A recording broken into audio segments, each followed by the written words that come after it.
شلون اخباركم؟ ان شاء الله تكونوا بألف خير. رجعنا لكم فيديو جديد، حلقه جديده على القناه. اتمنى من عندكم تضغطون على زر اللايك والاشتراك في القناه. فتابعوا ويانا الفيديو. الاجواء طبعا كلش ممطره، وهسه قوه قاعد اسولف وياكم.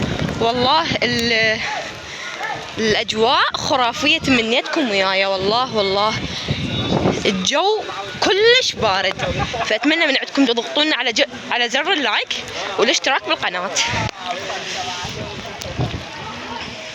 احنا الان في قصر العاشق قضاء صلاح الدين، الموقع اللي هو تكريت سامراء طريق العام اللي هو الدولي. طبعا قوة قاعد اسولف، باردة كلش.